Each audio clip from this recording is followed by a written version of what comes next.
त्याच्याबद्दल तुम्ही खासदार म्हणून काय तुमची प्रतिक्रिया असेल?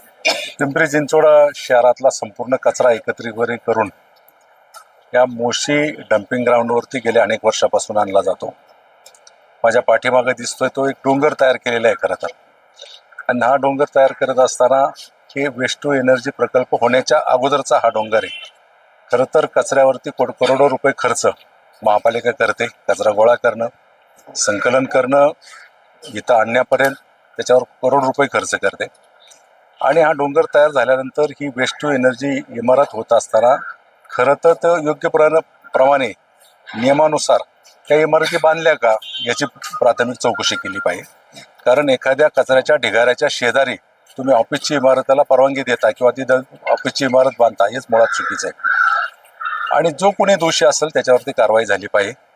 मग तो ठेकेदार असेल, कचरा संकलन करून त्याची विल्हेवाट लावणारा ठेकेदार असेल किंवा महापालिकेचा संबंधित अधिकारी असेल, याच्यावरती कारवाई झाली पाहिजे. 23 कर्मचारी त्याच्यामध्ये फसले होते. त्यातले आजही 8 कर्मचारी अजून बाहेर काढतात. त्यांना NDRFची टीम, संरक्षण विभाग दलाचे कर्मचारी, त्याचबरोबर महापालिकेचे कर्मचारी ही सगळी कारवाई करतात.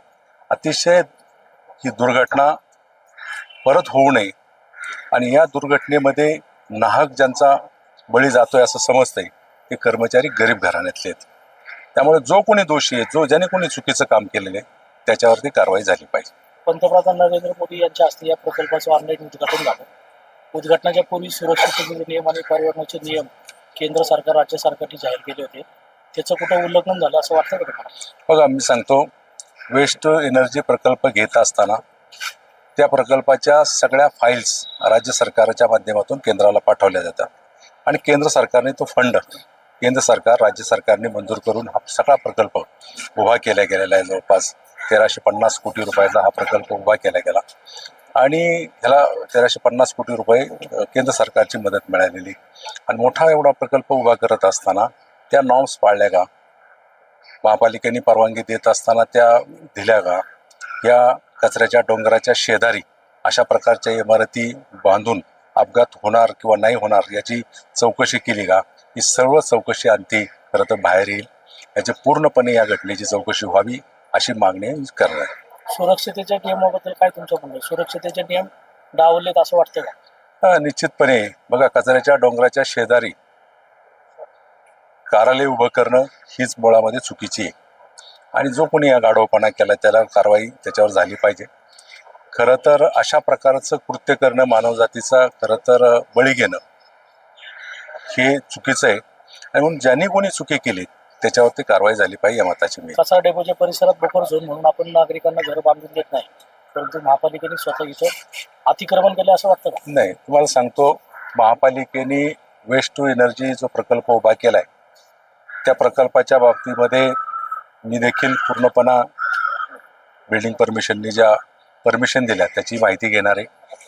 हा प्रकल्प होत असताना कशा पद्धतीने त्याचा राबवला, त्याच्या NGTची याची परमिशन घेतली असेल याला, आणि हा प्रकल्प ज्यावेळेस केंद्र सरकारला सादर करतोय त्यावेळेस ह्या सगळ्या समितीने याची खातरजमा केली पाहिजे.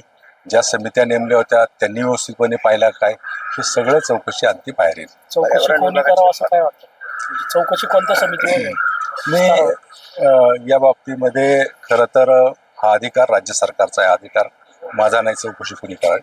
आणि या संदर्भात राज्य सरकार यामध्ये निर्णय घेईल आणि आयुक्तांना सांगेल निपक्षपणे याची चौकशी झाली पाहिजे आणि दोषीवरती कारवाई झाली पाहिजे. पर्यावरण विभागाच्या काय ते आता मी त्याच्यावरती कुठल्याही क्षुल्लक अधिकाऱ्यावरती मी बोलणं उचित ठरणार नाही, परंतु जो कोणी अधिकारी दोषी आहे त्याच्यावरती कारवाई होणं हे घटना प्राप्त आहे. कशा पद्धतीने नैसर्गिक आपत्ती म्हणता येणार नाही. वेस्ट टू एनर्जीचं जे नियमावली आहे जी सरकारची आहे, केंद्र सरकारची, त्याच्यामध्ये 20 मीटरच्या वरती डोंगराची उंची नसावी असा एक ऍक्ट आहे. तर प्रथमदर्शनी इथं आल्यानंतर कळलं की ही उंची 30 मीटरच्या वरती गेलेली आहे. त्यामुळे जबाबदारी ह्या HOD वरती किंवा एक्झिक्युटिव्ह इंजिनियरवरती लगेचच निश्चित होते. त्यामुळे ती जबाबदारी त्यांच्यावर निश्चित होऊन त्यांना बडतर्फ करावं. त्यांच्यावरती आता जे कोणी मृत घोषित झालाय त्याचा मनुष्यवधाचा गुन्हाही दाखल व्हावा अशी आमची मागणी. एकंदरीत इथे कचरा बाबतीत नियमाचं उल्लंघन देखील झाल्याचं होतं. कसं पाहता येते आणि याकडे जे अधिकारी नेमले गेले ते सुद्धा बघत आपण मग व्यक्त होतो. मोशी कचरा डेपो हे काही लोकांचं पैसे खाण्याचं पुरण झालेलं आहे. या ठिकाणी एवढ्या निविदा केल्या गेलेल्या त्या सगळ्या निविदांची चौकशी करायला पाहिजे. म्हणजे प्रत्येक गोष्टीमध्ये इथं पैसा रोल करतो, सबलेटमध्ये कामं दिली जातात आणि त्याच्यामुळे हे ज्या काही गोष्टी घडल्या आहेत त्याला ही चौकशीच आहे की त्या चौकशीतनं हे सिद्ध होईल की कोण कोण याच्यामध्ये इन्व्हॉल्व आहे. राजकीय लागेबांधे राजकीय लागेबांधे तेच चौकशी आणि ते सगळ्या गोष्टी कळणार आहेत आपल्याला की राजकीय लागेबांधे आहेत की नाही. काय आपली शिवसेनेकडून मागणी काय? शिवसेनेकडनं मागणी आहे की ह्याला जबाबदार असणाऱ्या अधिकाऱ्याला त्वरित निलंबित करावं आणि जो व्यक्ती गेलाय त्याला मनुष्यवधाचा गुन्हा दाखल होऊन त्याला महानगरपालिकेच्या त्याच्या कुटुंबाला आर्थिक मदत तर देतीलच, पण त्याच्या कुटुंबाला महानगरपालिकेमध्ये परमनंट नोकरी मिळेल. काय सांगाल? अत्यंत वाईट दुर्घटना घडलेली आहे त्याविषयी काय सांगाल? पिंपरी चिंचवड शहरामध्ये जो मोशीतला आपला कचरा डेपो आहे त्याच्यामध्ये काल साधारणतः 12-1 वाजताच्या सुमारास जी दुर्घटना घडली, ज्याच्यामध्ये कचऱ्याचा पूर्ण मोठा एक डोंगर त्या आपल्या महापालिकेच्या कचऱ्याच्या बिल्डिंगवरती आढळला आणि जवळपास सुमारे 20 लोक त्या संपूर्ण बिल्डिंगमध्ये जेवणासाठी आले होते दुपारच्या वेळी आणि ती बिल्डिंगमध्ये तो पूर्ण कचरा साचून ती अडकली गेली. काल रेस्क्यू ऑपरेशनमध्ये जवळपास 8 लोकांना त्यातून सुटका करण्यात आली, त्यांचं त्या ठिकाणी बाहेर काढण्यात आलं. परंतु आज देखील आपण पाहताय रेस्क्यू ऑपरेशन सुरू आहे, परंतु अजून देखील 8 लोक त्या ठिकाणी अडकलेत अशी महापालिका प्रशासनाने माहिती दिली. त्याच्यामध्ये सुमारे एक वाणी म्हणून आपल्या शहरातील कचऱ्याचे वर्कर होते, त्यांची बॉडी त्या ठिकाणून काढण्यात आली. अतिशय दुर्दैव खरं तर हे प्रशासनाचे बेजबाबदार पणा आहे की त्यांच्या ह्या सगळ्या कामाकडे दुर्लक्षपणेमुळं ही खरं तर घटना या शहरामध्ये आज घडली. पाऊस साधारणतः 5 दिवस चालू होता, परंतु प्रशासनाच्या माध्यमातून जसा जी आर आहे की कचऱ्याचा ढीग हा 20 मीटरच्या वरती गेला नाही पाहिजे, परंतु आज जर आपण पाहिलं, आत्ता देखील आपण पाहत असाल तर 30-35 मीटरच्या वरती कचऱ्याचा ढीग तिथं त्या ठिकाणी जमा झालाय. तर ह्याच्यामध्ये प्रशासनाने जबाबदारी घेतली पाहिजे होती की तो कचऱ्याचा ढीग कमी करून त्या ठिकाणी जेवढा वेस्ट आहे त्याला मॅनेजमेंट करायची जबाबदारी महापालिकेची होती, परंतु ते देखील त्या प्रशासनाकडनं करता आलं नाही. ह्याच्यामध्ये जे अधिकारी एन्व्हायरमेंट डिपार्टमेंटचे असतील, इथले जे प्रमुख अधिकारी असतील, ह्यांच्यावरती महापालिका प्रशासनाने आयुक्तांनी कारवाई करून त्यांच्यावरती मानहानीचा गुन्हा देखील दाखल केला पाहिजे की अशा पद्धतीने बेजबाबदार अधिकारी जर या ठिकाणी काम करत असतील आणि त्यांच्या माध्यमातून जर अशी घटना घडली असेल तर त्याच्यावरती पूर्णतः कारवाई प्रशासनाने केली पाहिजे, महापालिका आयुक्तांनी केली पाहिजे.